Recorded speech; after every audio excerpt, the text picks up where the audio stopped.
تعرف ان بنتك او مراتك او اختك ممكن يكونوا شغالين في الدعارة ومن البيت وقدام عينك وانت ما تعرفش؟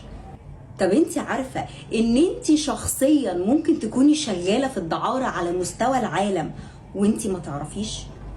اسفة جدا على اللي هقوله في الحلقة دي، بس المرة دي احنا مش بنحكي حكايات، احنا بنحكي مقاسي حقيقية، والكلام اللي هيتحكى ده على لسان اصحاب وعن تجربة شخصية.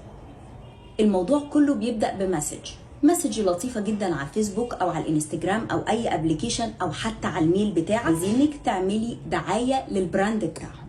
طب وايه البراند ده؟ براند ملابس رياضية، سواريه، كاجوال، كلاسيك، كل حاجة، وبيكون مقابل جيفت وكوست، يعني هدية وسالري محترم او فلوس كويسة بالبلدي كده، وبيبعتولك فعلا اللينك ده لموقع الكتروني فعلا موجود لبراند ملابس، ولينك للانستجرام عليه عدد محترم جدا جدا من الفولورز، يعني الدنيا امان الامان، والبنت اللي متواصله معاك هو اكاونت حقيقي لبنت بالفعل، يعني كده مفيش اي شبهه. الخطوه الثانيه هي التواصل، بيطلبوا منك طبعا رقم التليفون عشان تبداوا تتواصلوا ويبعتوا لك الجيفت والهديه وتتفقوا على كل حاجه.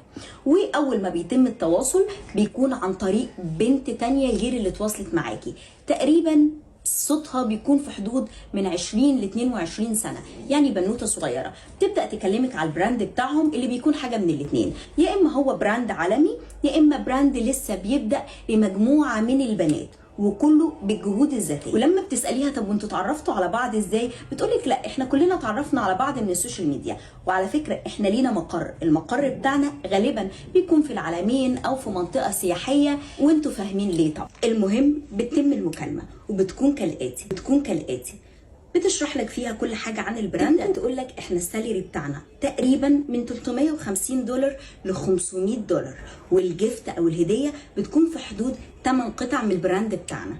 والحقيقه ان في العادي ولو حد شغال بلوجر او حاجه زي كده بيكون عارف كويس قوي ان انا اللي بحدد السالري بتاعي والجيفت بتكون ايه، لكن هم الحقيقه اللي اول ما بيكلموك بيقولوا الشروط بتاعتهم دي علشان السالري حلو جدا والجيفت حلوه جدا. احنا بنتكلم في $350 ل 500، يعني فرنج من 15 ل 25,000 جنيه، زائد هدايا بتعدي ل 10,000 جنيه، فطبعا مفيش حد بيرفض العرض ده. والمكالمه غالبا ما بتكونش الظهر، بتكون في حدود 12 بالليل، عشان البنت دي بتجس النبض وبتشوف الضحيه الجديده بتاعتها دي النظام بتاعها ايه.